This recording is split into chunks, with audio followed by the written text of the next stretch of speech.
আজি মজা আছে এইকেইটা সৰু সৰু ইলিচ আনিছে সৰু সৰু ইলিচ এইটো সৰু সৰু ইলিচ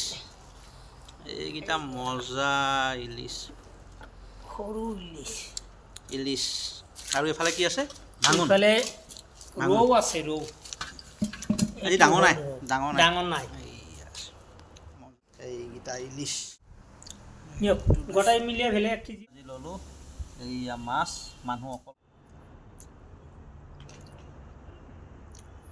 এনেকৈ বাছি লোৱা হ'ব গোটা গোটাকৈ ফ্ৰাই কৰিম এইটো ওলাই যাব মজা আছে কাটি হৈ গ'ল এতিয়া বনাব লাগিব মাছ বনাম এতিয়া মাছ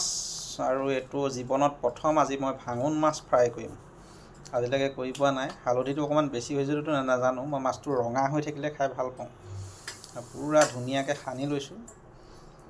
এইটো মজা আছে এয়া দেখুৱাই আছোঁ দেই পৰিস্থিতিটো কি হয় কেৰাহীত তেল দি দিলোঁ গৰম হৈ আছে মাছ ৰেডি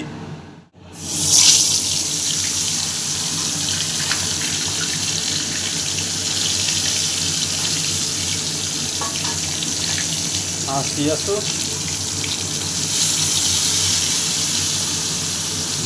আছোঁ আৰু এটা আতিব নাই দুটাকৈ ৰিক্স লোৱাই ভাল নেকি দুটাতে দিছোঁ এই মজা পাই গ'লোঁ একদম মজা আছে হৈ গ'ল টেনশ্যন নাই মজা আছে চলি আছে মাছ ফ্ৰাই দুটা ফ্ৰাই কৰিলোঁ এইটো বেলেগৰ কাৰণে সাধাৰণ কথা মোৰ কাৰণে ডাঙৰ অভিজ্ঞতা মাছ ফ্ৰাই হৈ গ'ল এয়া ফ্ৰাই কৰিলোঁ এই ফ্ৰাই কৰাত সহযোগিতা কৰিলে পাপৰিয়ে ধুনীয়াকৈ ফোনত মোক বুজাই দিলে সেইমতে জীৱনত প্ৰথম মই মাছ ভাজিলোঁ মানে ভাঙোন মাছ পুঠি মাছ আৰু মোৱা মাছ মই ভাজিছোঁ আৰু দীপক দাই এটা টেকনিক দি মোক বুজাই দিলে ধন্যবাদ জনালোঁ তাৰ লগে লগে আপোনালোকে মাছৰ পেটুটো যে ভাজি খাই ভাল পায়নে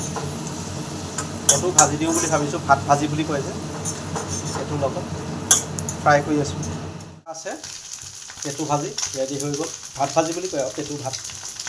কাৰ্যসূচী ফিনিছ থেংক ইউ ফৰ ৱাটছিং